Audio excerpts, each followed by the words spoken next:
normal mission of U equals me is stated as a movement of conscientious objectors to intolerance, or simply stated, a movement against intolerance. And the exploration of that statement really gets to what are the similarities between people? What do we all have in common? Why are we really equal as humankind? And that's what we're going to explore. This podcast is about exploring conversational thoughts and interviews with extraordinary people living ordinary lives of well-being. Discussions on exactly what well-being means to people day to day, factors that can influence it both internally and externally. We glean insights on how to survive and thrive in feeling satisfied in life with a greater sense of purpose. Guest hosts bring fresh new outlooks and opinions from spirituality, science, worldviews, and standing up and speaking out for what's right. It's pretty interesting. Man needs each other and planet Earth to survive. Check it out. I think you'll like what you hear.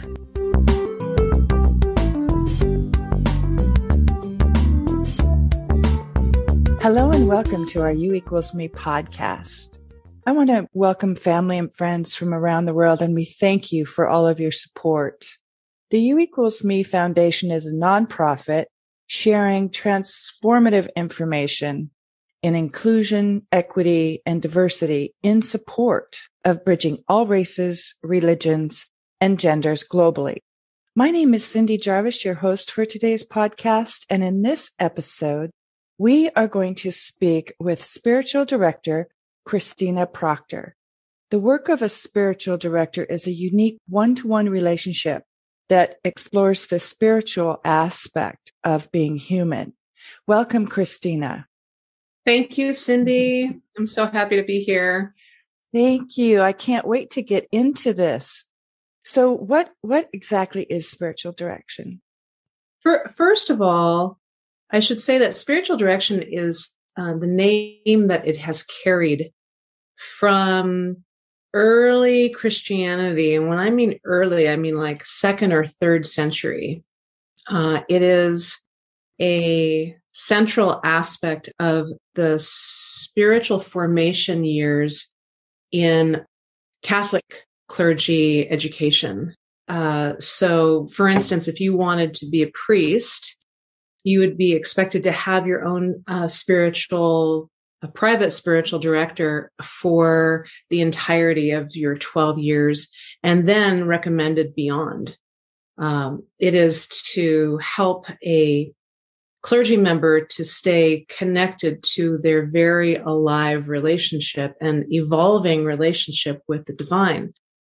So while the tradition that I have been immersed in comes from that background, the truth is that its form shows up in all of the religious traditions. There are Hindu spiritual directors and Sikh spiritual directors and Buddhist spiritual directors and Muslim spiritual directors. They go by different names, but the heart of it is a quality of active, compassionate listening and entering into a reverent field and witnessing of the directee.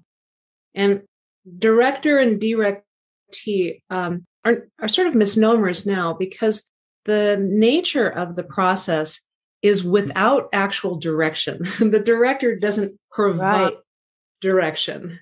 It may have been the case once upon a time, but no longer. Really, the director is more of a companion. And today, if you were to Google spiritual direction, you might find spiritual companionship as often as you do spiritual direction. So it's really an experience of being companioned in one's own process of internal discovery, how the divine reveals itself to you, how it moves in your life, how it calls to you, how it reveals itself in the infinite nameless forms. So a person can come into a relationship of spiritual direction and really not have a concept of God. It could be of spirit, of source, of creator, of holy, of what's sacred. There's lots of different ways of holding it. But so this relationship of spiritual companionship is an experience, hopefully a direct experience of one's own internal, authentic connection to the beyond. Great clarification. So how did you get started with this? Well, I entered into a master's degree at a theology, and I had never heard of spiritual direction before. But when I got there, everyone enrolled seemed to have a spiritual director. I felt left out. It does seem like it's an inside term. I mean, it seems like it's not really that well known to the layman. Indeed, I've never met anybody outside of a religious context that knew what spiritual direction was. But it catches on quickly because it's such a deep and meaningful experience. People, once they discover it. So I was enrolled in a Jesuit course with a priest who happened to be the director of the spiritual direction program at that school. And I was taking a class called Experiments in Prayer and Meditation, perhaps one of my favorite classes throughout my master's program. And one of the experiments that priest asked us to engage with was what he called taking God for a walk. Now, this wasn't like a fitness walk. It wasn't a walk to get the heart pumping and the blood moving. It was a contemplative experience. An inside walk. An inside-outside walk. Yeah. So one might say, okay, God, okay, source, okay, spirit, let's go for a walk. Where shall we go? And it's to have a walk and talk with this other part of ourselves or something beyond ourselves. And so I started walking with God. And it was so beautiful for me to experience this way of relating to the great whatever, I'll call it, and asking it, where will we go? Where's the next step? I found myself opening to guidance in a way that I had never experienced before. And in that opening, I found an incredible sense of relief that I didn't have to make all my own decisions. And I realized that I could take this walk with God, so to speak, while writing a paper or while meeting with a friend or a client. I started listening more. I started listening and finding myself in more of a way of receiving and expanding. Like I felt like I'd become a satellite dish. And it was beautiful. It was such a compliment to my personality's way of going after what I thought I wanted and making stuff happen. I could sit back and receive. And often what I received took me on adventures that I couldn't have come up with on my own. So that's where it started. Well, that is really powerful when you realize that all the doing is just busy, egoic work that's unnecessary, really. Limiting. Limiting. Wow. That is really interesting and fortunate. There are several things or practices that I engage in. One we could actually share right now together. Oh, great. I often start, or at least I invite this, and unanimously everyone says yes, but to have a contemplative, quiet, internal opportunity to ground and center. And, my personal favorite is using a heart math meditation. Are you familiar with heart math? No.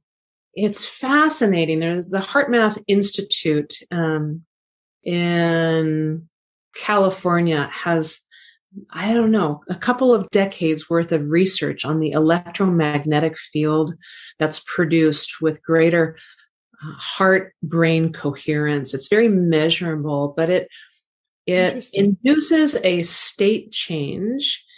And if you're willing, I could walk you through it. It only takes about 5 minutes. Oh, that'd be wonderful. Let's do it. Let's Okay. invite the listeners to join us. Let's. All right. So wherever you are, allow yourself to sit quietly.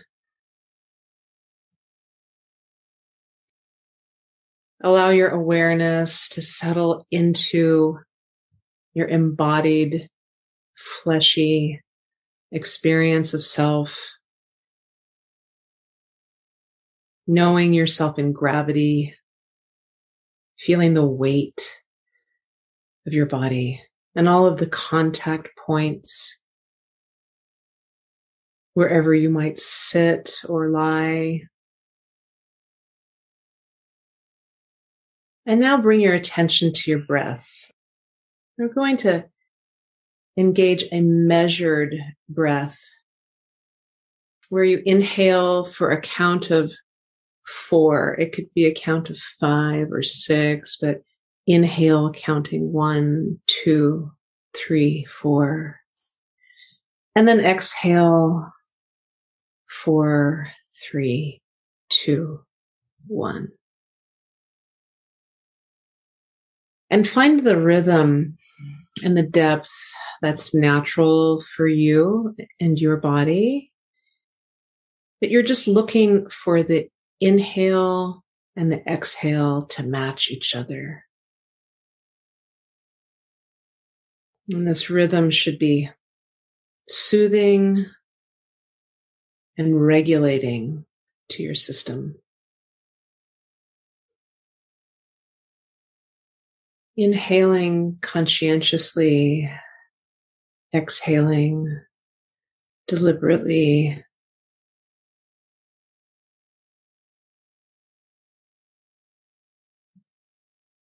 And once you've found a rhythm, place one hand over the other in the center of your chest, your heart center, if you will.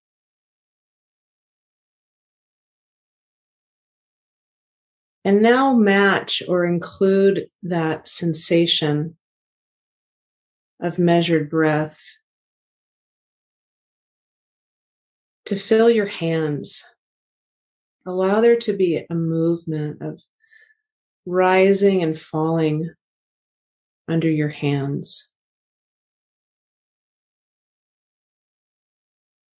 And research shows that this technique is particularly effective if you live inside of your hands or under your hands in the center. Allow everything to drop away. Take 101% of your awareness and focus it right under your hands. Continue with the measured breath.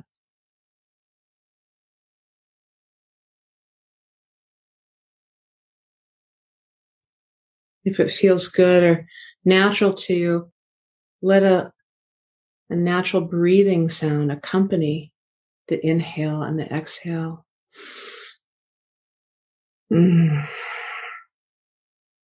Engaging the senses.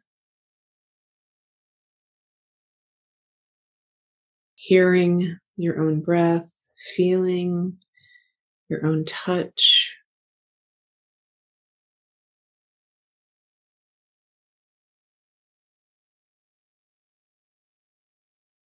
And now the last step, and truly this is the most important.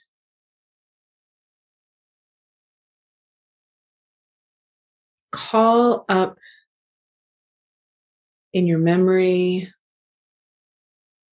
and let flood your system a moment of awe and wonder and gratitude. If you're a parent, this could be the birth of your first child, the moment you met that precious creature for the first time.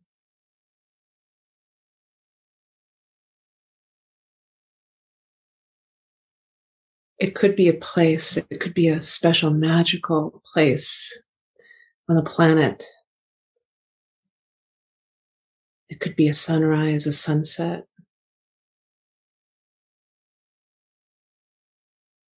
It could be a moment of having companioned someone in their passing.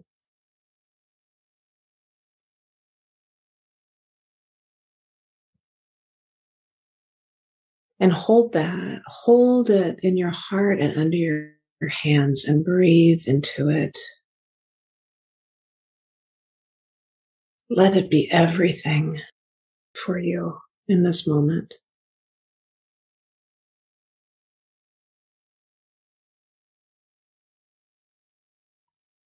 Let yourself dissolve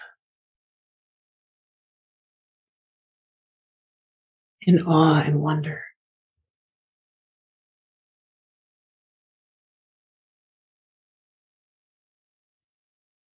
Let yourself merge with that image, that experience.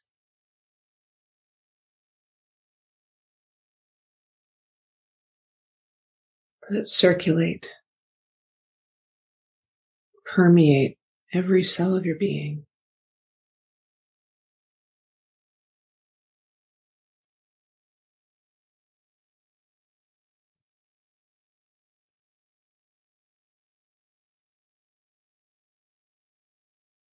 And on the next exhale, thank this image, this memory, this experience. Know that it is yours to come back to over and over, to re-experience anew, anytime.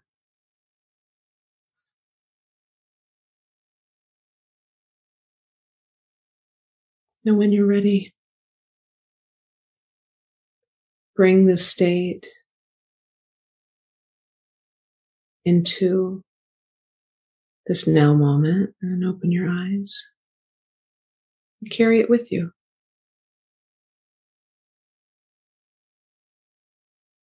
Wow. How does it feel to you, Cindy? Oh, thank you so much. That was so powerful.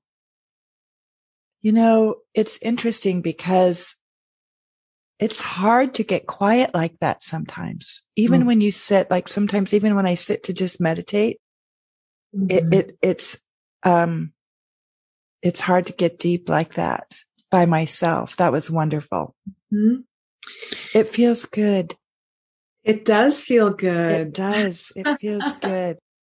And so I want to point out that if someone doesn't believe in God or have a faith tradition or consider themselves spiritual in any way, everyone has an experience of awe and wonder and gratitude.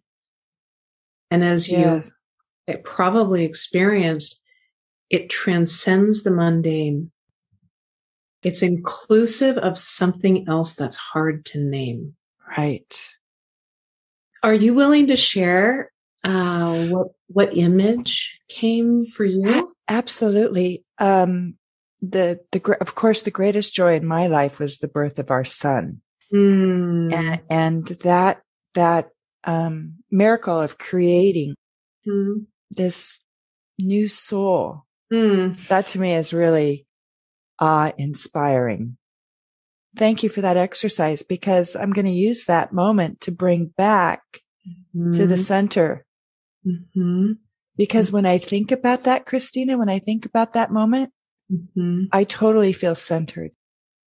Absolutely. And powerful and empowered. And for a lot of people, the experience of bringing a child into the world it's a universal, right? Like a cultural universal where people have an unparalleled experience of unconditional love.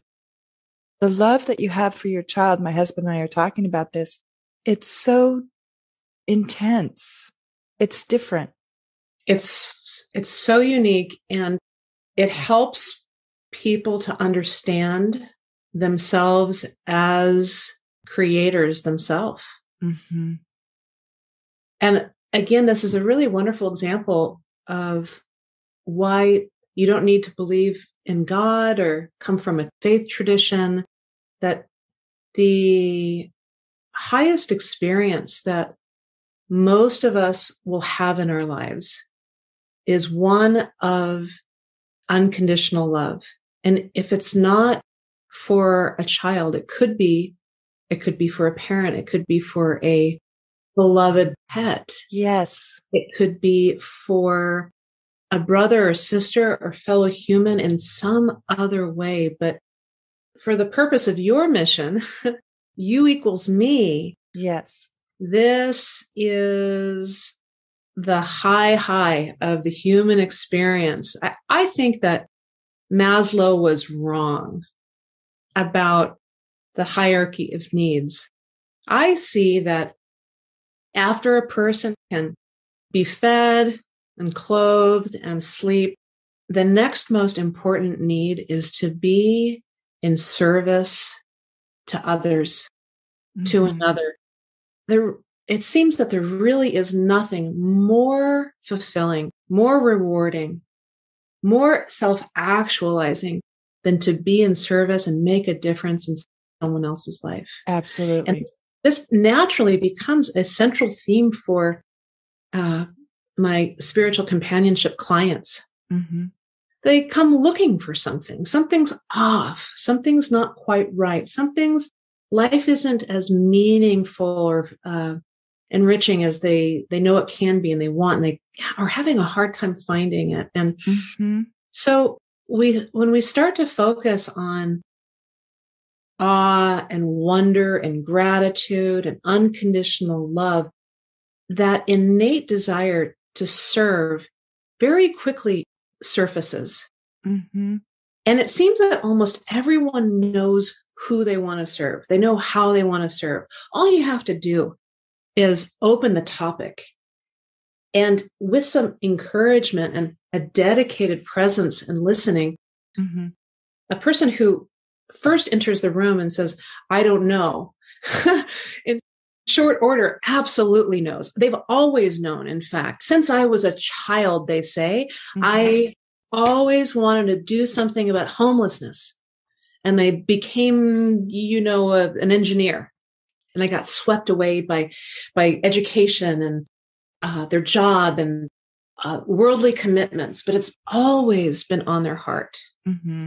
So spiritual direction is an opportunity to slow down and to create the space where somebody can turn within and turn towards their heart and recognize there's been something that's always been true for them. Mm-hmm. And they may have not taken the time to escalate its importance. Right. You know what I think is interesting, Christina? You equals me. It really is an ancient teaching. Mm-hmm. It really is. But then Jesus isn't always about religion or Catholicism.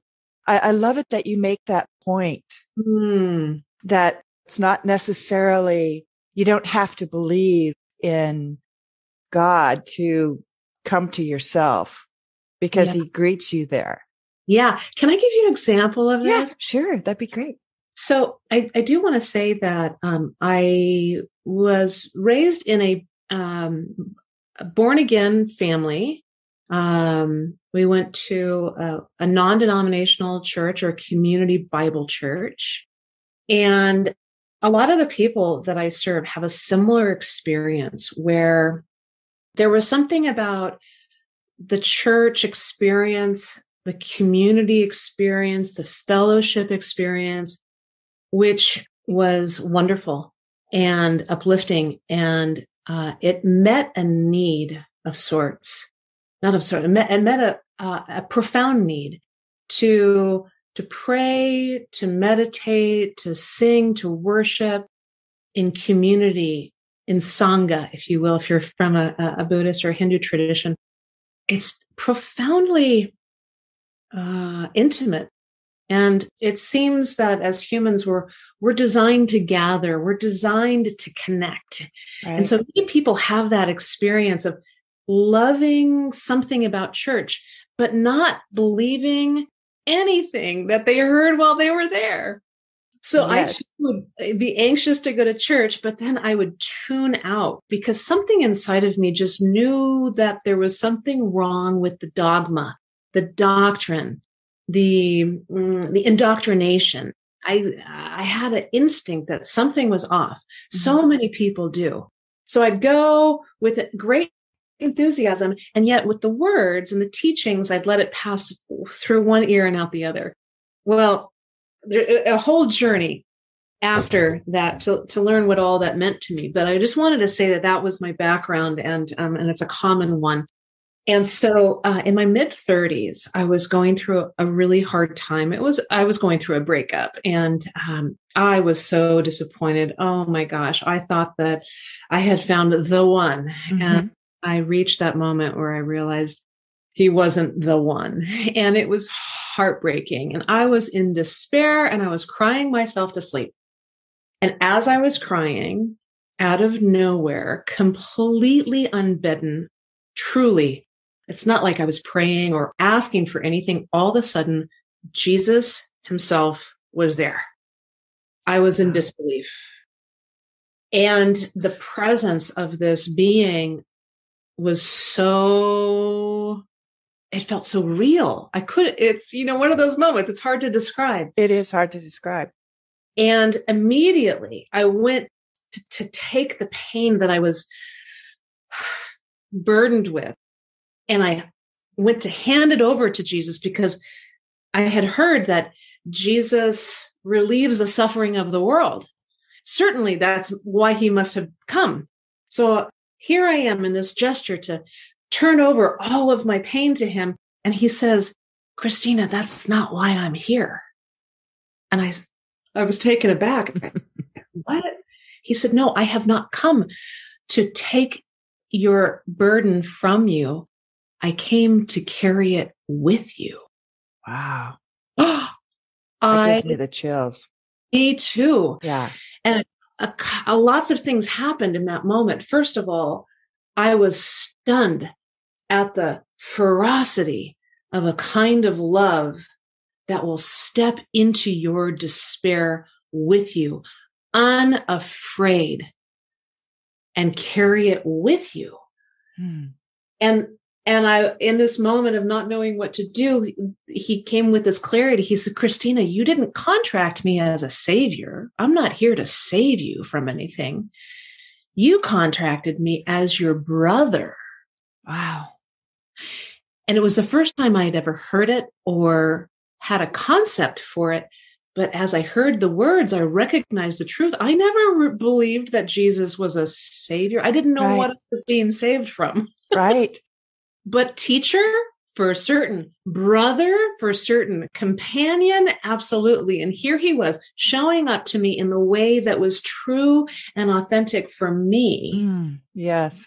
And then Jesus climbed into bed and spooned me and snuggled me, and I fell asleep in peace and did not take away the pain, by the way. I still was heartbroken, but there's a tremendous difference between the pain when you're companioned and pain when you think you're alone is a cultural universal too. That is. The pain. Isolation. Thinking that you're separate, thinking that you're isolated or alienated can barely be endured. But pain that's companioned, well, hey, life has its ups and downs. I'll get through this. Mm-hmm. And it's true. Isolation is a cultural thing. Even in our society, it's the highest form of punishment, isn't it? Isolation. Indeed. Yeah. And So inflicted upon each other, don't we? And as a culture. Your work through spiritual companioning, we're never really alone. We just think we are. Exactly. Separation is an illusion. And in this fascinating, mystical engagement that I had with this Jesus being, he actually showed me how to be a spiritual caregiver and spiritual companion. He said that the definition of compassion is to get in it with somebody, to actually merge with that person and let them know and feel your presence completely unafraid. Wow. Yeah. So, I just have so many questions. So I know that you've had several mystic experiences, and this is one of them, that have really shaped your career as a spiritual director, as an expert, so to speak, through your experiences. Experience teaches, for sure.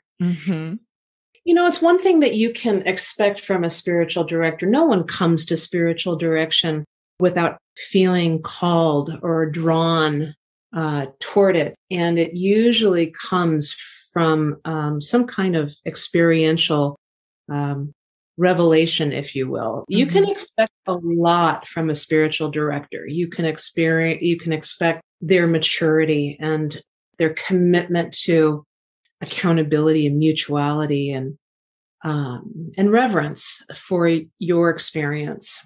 So people, well, I know that almost nearly everyone in their life experience does experience the dark night of the soul, so to speak. Indeed. And living through a couple of them, right, I think is a prerequisite to develop the skillful means to companion people in a responsible way.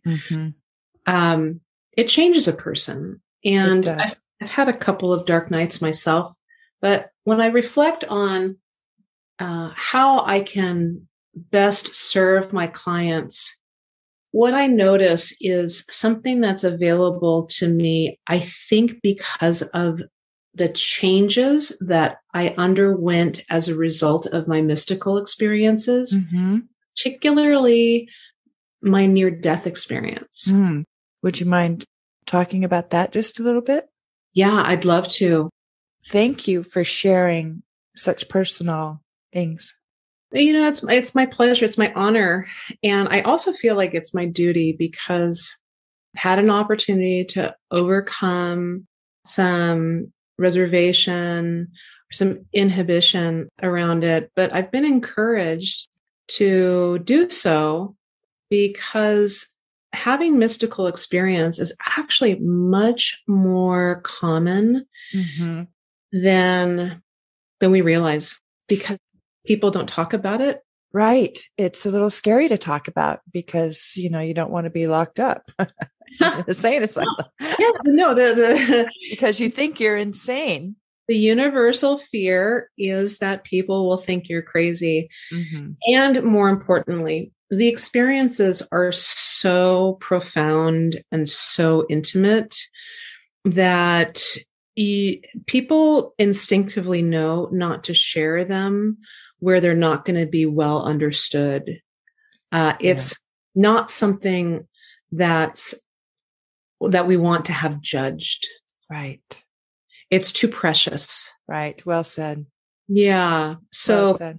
People withhold, but I want to start talking about it and talking about it openly and encouraging everybody to say, yeah, me too. Me too. I had that visitation from grandma after she passed. And I have these dreams that seem really real, and I know things that I shouldn't know. And we're intuitive creatures, and that intuitive side expresses in many different ways. It is our nature. So, well, thanks for sharing your near-death experience with us. Yeah. So in my early 20s, I had an anaphylactic shock response to eating broccoli and cauliflower. So random. And I had been eating, and it's true.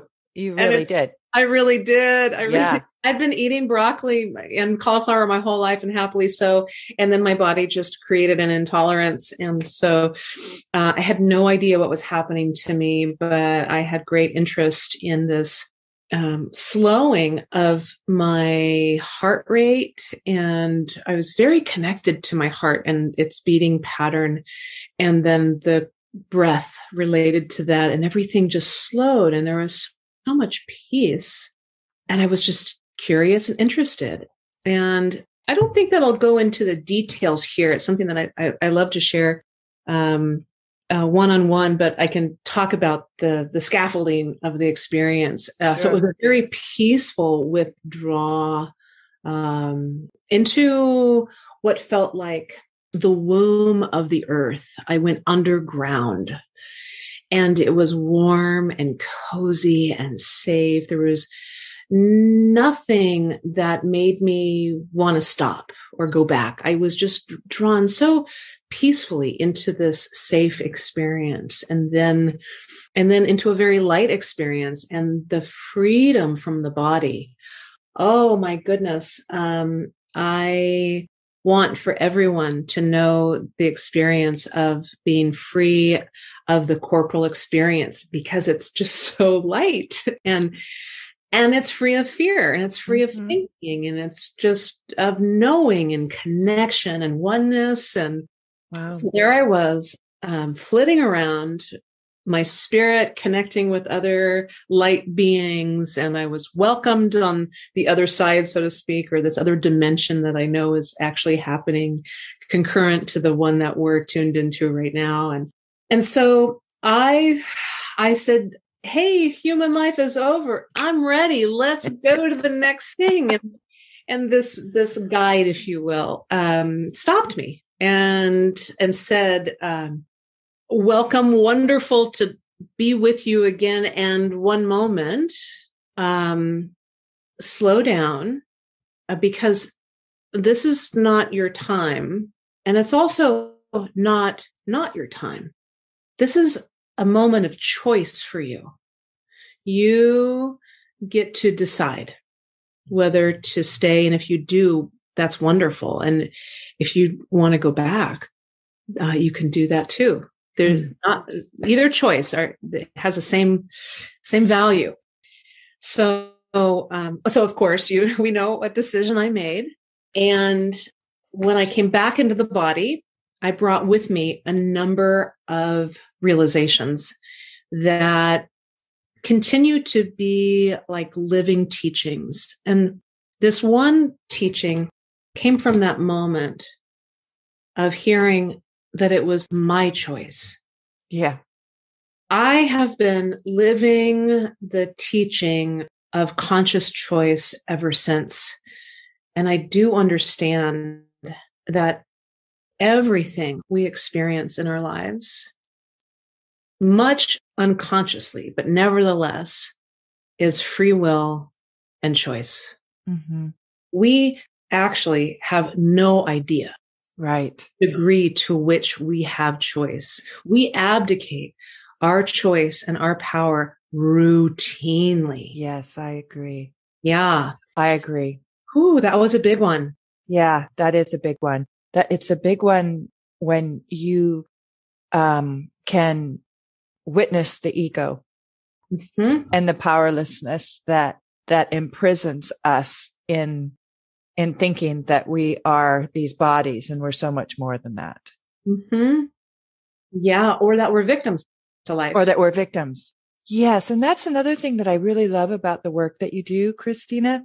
It's recovery from oppressive dogma. Yes. But the fear and the release of shame, you know, that's such a big one. And judgment, even the judgment that we have against ourselves. Especially so. Yeah.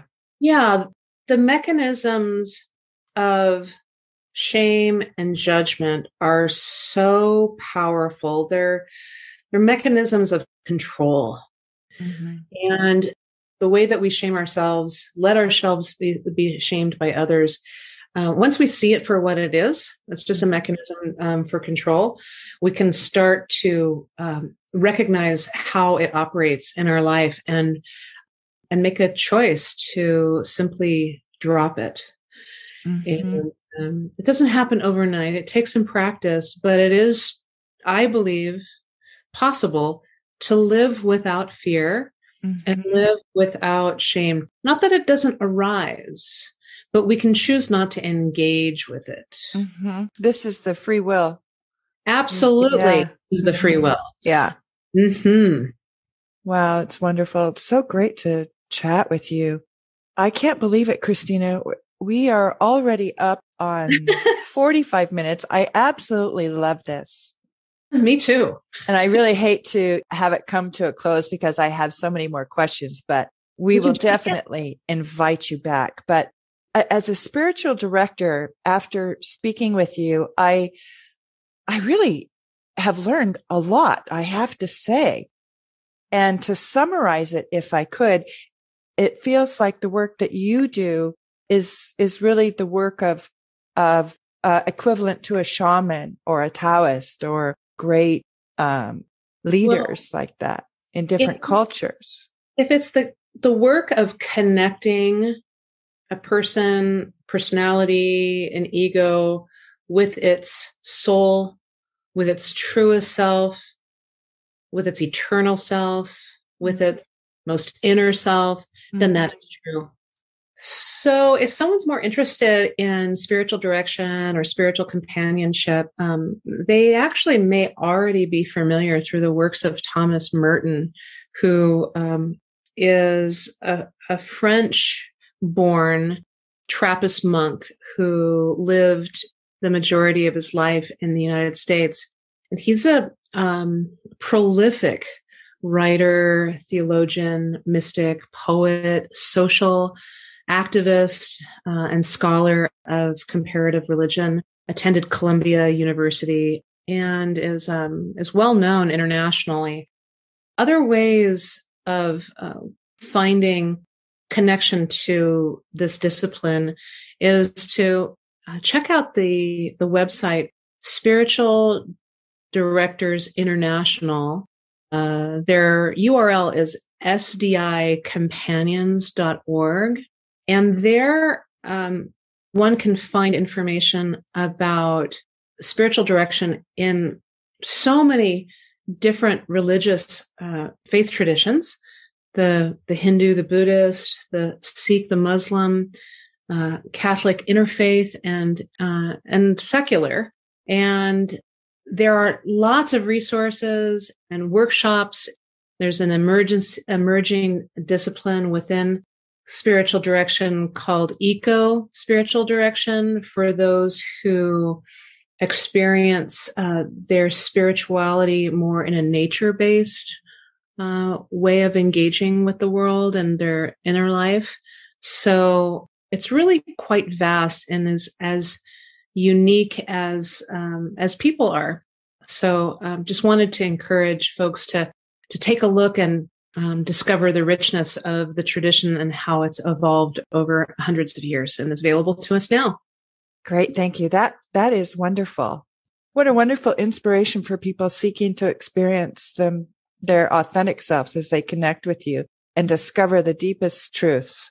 And a safety and a freedom to be. This just comes at the perfect time because I know there's a lot of us out there that are awakening, who are hearing this clarion call. Yeah, reality as we have known it seems to be disintegrating, coming apart at the seams, and people are scurrying to reform a way of understanding what is happening to them, what's happening to the world, to find a new way in it. Yeah. We hear of it as the reawakening or the new earth, or I've heard it described in several different ways, but the time is now. Indeed. The big changes coming. It is. Well, thank you so much for your time today, and look forward to having you back on our podcast. Thank you, Cindy. Thank you, Kristina. And thank you, our listeners, for your time today and your support. Please reach out with us with any questions or inquiries you may have. And of course, Kristina's contacts will be in the show notes. Kristina, thank you for that wonderful exercise that you led us through. That was really heartfelt. Heart math. Avail yourself. Heart math. Yes. Excellent. Fantastic. Okay. Until next time. Till next time. Thank you.